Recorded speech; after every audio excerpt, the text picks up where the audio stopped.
The RWDSU is involved in politics because we have to be. There is a difference between elected officials who work with us and try to support the needs of working people, as opposed to elected officials who work against us, fight against us, and try to protect employers no matter what the impact is.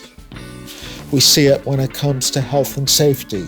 We see it when it comes to the rulings of the National Labor Relations Board.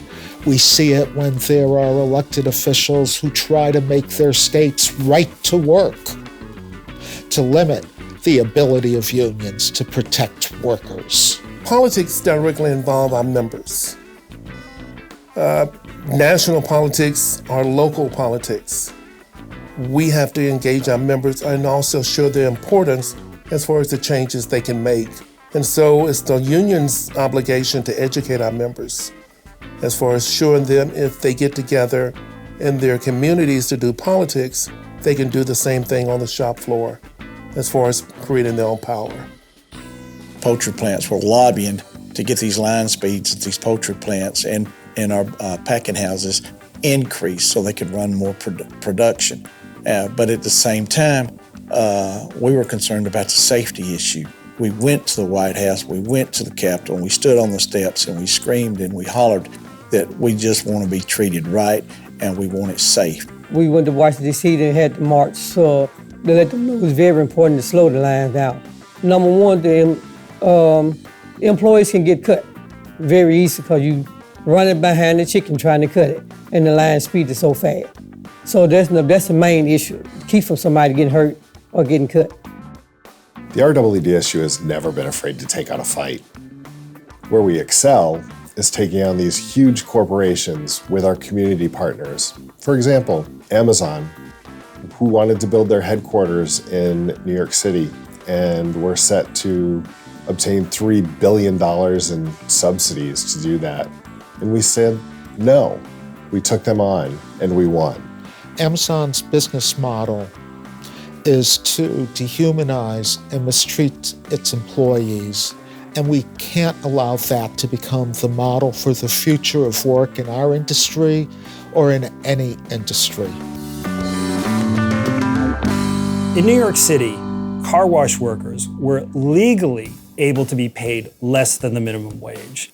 It was a terrible system that really took advantage of a primarily immigrant workforce. But we fought for and changed that system, so at the very least, the workers in the car wash industry in New York could be paid the minimum wage. Car wash workers deserve to be treated like any other employee. And we fought for it, and now car wash is like any regular job. Workers are getting the city minimum wage. Fuimos muchas veces a Albany a cabildear. Hicimos las fuerzas necesarias para que se lograra el cambio. El sindicato logró hablar con Como y no sé cuántas puertas tocaron para poder lograr eso. Se logró que la ley se firmara. Al afirmarse la ley, la aprobaron el 31 de diciembre del 2020 y a partir de ese momento, 2021 y lo que va corrido del 2022, estamos siendo más felices porque la familia de nosotros están aprovechando el esfuerzo que ganamos más dinero para darle lo que se merece. Farm workers are not covered by labor law. It's a vestige of slavery that still exists in far too many places and even existed in New York.